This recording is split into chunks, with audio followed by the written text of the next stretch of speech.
Okay, hi there. Welcome back from your break. Still Dr. Matthew J. Trom here.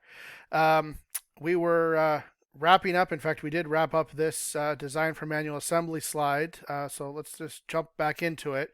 Let me go back one slide and just remind us where we are. So we're talking about the Boothroyd and Dewhurst assembly time estimation technique. And we'd already talked about design for manual assembly and the use of charts in the Boothroyd and Dewhurst technique. And I just started talking about reminders about chart calculations, which is just kind of a reminder that when you do design for manual assembly, you get rewarded for making parts that can be assembled faster, and you get penalized for designing parts that are assembled more slowly. And as you might expect, the rewards and the penalties are embodied in the Boothroyd and Dewhurst handling and insertion charts. So the way that the charts are set up is that preferred operations, that is, operations that are shorter in time, tend towards the top left. So I've got here the manual handling chart from Boothroyd and Dewhurst, and this big red arrow is just meant to indicate we're looking to the top left. And so, in a way, you can actually use these charts both in the forward direction and the reverse direction. In the forward direction, you can use them to calculate the assembly time of parts that you've already designed, right? Even before you've built the parts and tested them, you can figure out how long it's going to take to assemble them just by using the charts. But then you can also operate in reverse by using the charts to inform the design of your parts, right? So you always want to tend towards the top left because those are parts that are easier to handle and therefore have shorter assembly times. And so in design for manual assembly, we want to design parts that favor what we call so-called top left operations, right? So if you've got a part and you're doing DFMA on it, you want to change the parameters of the part if you can, so that it becomes easier to pick up. It has, lower combined angles of symmetry, and the part is larger, but not so large that it becomes cumbersome, right? So all of those features cause a part to tend towards the top left of these charts. So again, you can use them in the forward direction to calculate time, or you can use them in the reverse direction to inform how you're going to design your parts to make them faster to assemble. This is the manual handling chart, and then of course on the next slide we have the manual insertion chart, which operates in the same way. And this one's a little bit bigger, so it's sort of easier to see the trend here because this isn't an eye chart. So let me just sort of point out with it quantitatively what I'm talking about in terms of looking towards the top left. So as you can see, right here, this number, in fact, all the numbers in these columns and rows, those represent time in seconds to do a particular insertion operation.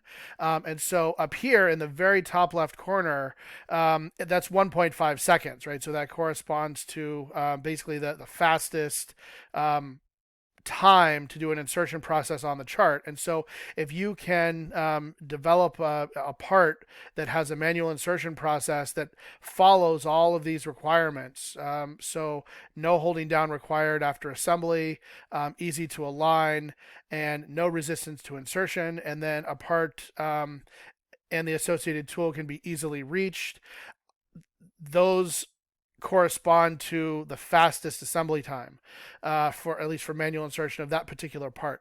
So, and then as you can see, as you sort of trend to the right here, right, from 1.5 to 2.5, 2.5, 3.5, 5.5, the time is going up as you trend to the right, and also going down 1.54, 5.5, and so forth. The time goes up as you trend downwards, right? And the same is true across the entire chart, right? This number 2 here, this is a 2-second insertion process. That's for a part secured immediately, and that's the fastest part secured immediately time that you can find, and it's already half a second slower than when you add a part, but you don't need to secure it to hold that part in place, right? And again, if I start from here and I move to the right, 2 seconds, 5 seconds, this one's a bit of an anomaly, 4, but out here we've got 8, 9, and so forth. And then as we go down, it's 2, 4.5, 6, and so forth. So, there are a few places where the trend isn't maybe, so absolute. Like here we go from 5 seconds to 4 seconds, and here 7.5 to 6.5.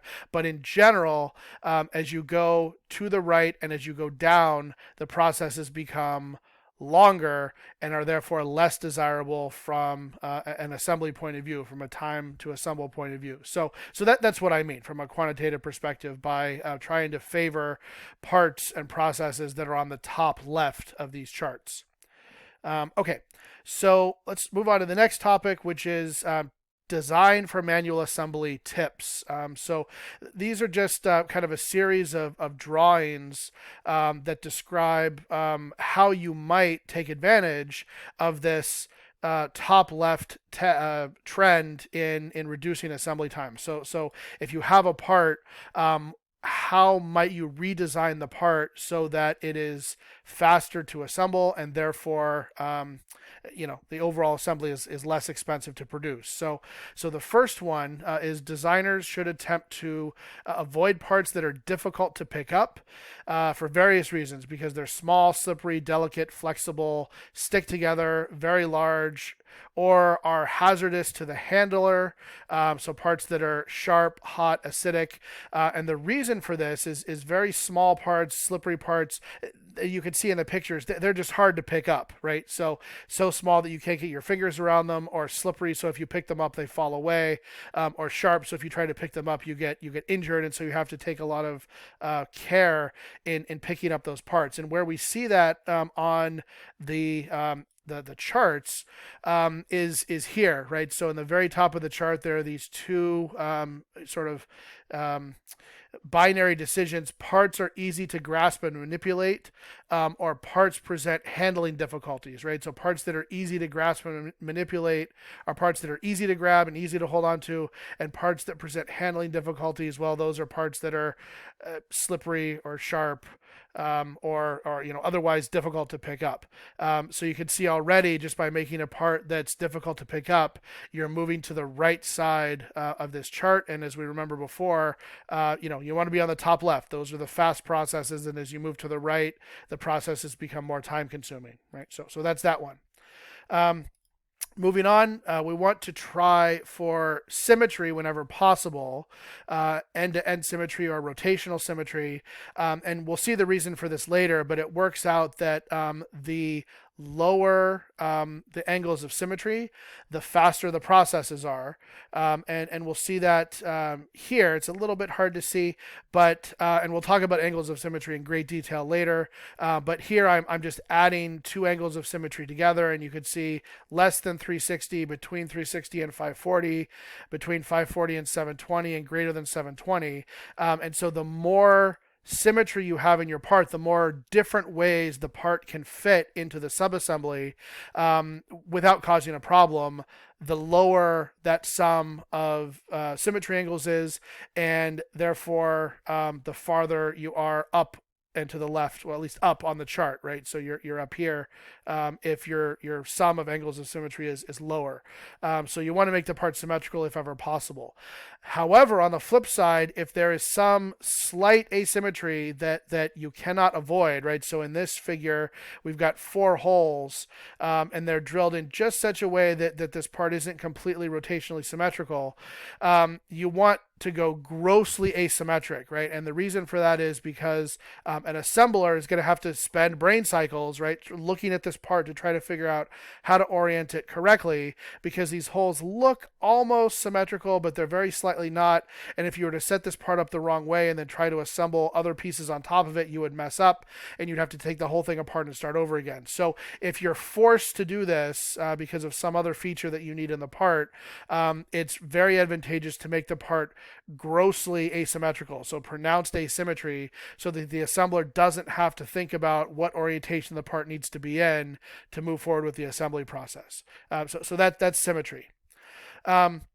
The next thing that designers should attempt to do to make parts faster to assemble is to remember that a lot of times these parts come in bins, right? So you've got dozens, hundreds of parts that just come to you in a bin, and you as the assembler have to pull the part out of a bin, pull another part out of a bin, and assemble them together into a subassembly.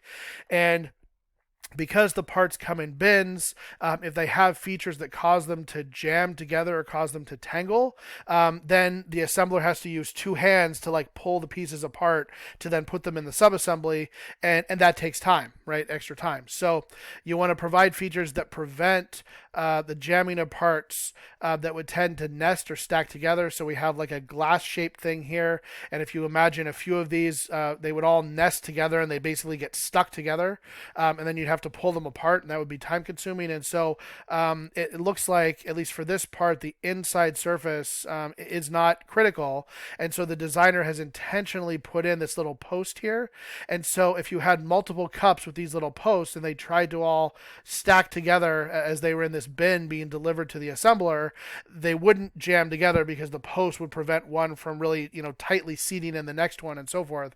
And so the assembler can just reach into the bin, grab one, and be assured that they're not gonna nest together. So that's a neat little feature that saves some time. The other thing, you guys I'm sure have all seen this with paper clips, right, is you want to avoid features that allow the parts to tangle together when stored in bulk. So I've got a whole box of paper clips here on my desk, and paper clips have a tendency to do this. They will end up getting stuck together into this big tangle, and then you have to use two hands to untangle the paper clip from the other paper clips.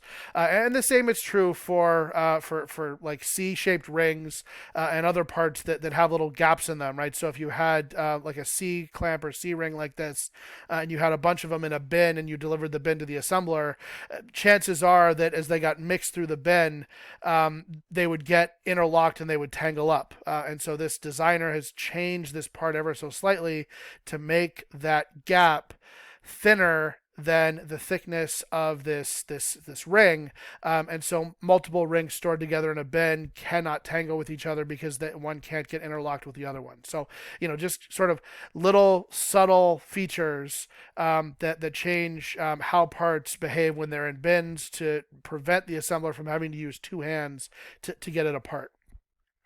Okay. The next one is designers should attempt to give little or no resistance to insertion while providing chamfers to guide the insertion of parts. So we've got three cool examples here. The first one is you've got a really thin part that you're trying to slide into a hole. Those really thin parts can get canted and they'll jam, and you won't be able to get them all the way down in the hole. So whenever possible, you want to make the parts thicker or at least provide walls to the parts, so that when the assembler puts them in the hole, they don't twist and get canted and jam. They just slide right into the hole. So that's one. Another one is whenever possible, you want to provide features that prevent parts, especially parts that you're dropping into holes, from hanging up in a way that's disadvantageous to the subassembly. So we've got the example here where the assembler could just drop this spring into this container that it's meant to go into, but if he or she drops it and is not careful about it, it can hang up on this internal corner. And so here the part has been redesigned where that corner has basically been chamfered out, and so now if you drop the spring, it just falls straight down. Even if it's dropped at a slight angle, it hits that chamfer and gets oriented to fall right into place, right? So that saves the assembler the time of having to very precisely place that part in the hole. He or she could just drop it in and it falls into place. Another kind of version of this is when you're trying to insert a multifaceted shaft into a multifaceted hole. In this case, on the top here, you could see both of these facets sort of line up with the exact same height. And so it's quite difficult to push the shaft into the hole because it has to be aligned perfectly. And so if you can create a situation where the initial feature is both longer and has little chamfers in it to guide it into the hole, you can put that piece in first and then slide the rest of the part into the hole without having to do this sort of double alignment. So again, an easier to insert part, of course, is always faster. All right, so looking at the time, I'm about at 15 minutes here. So let me call an end to this this part of the presentation, give you guys another break, and we'll come back and pick this up again with the next set of slides. Okay, see you in a bit. Thanks.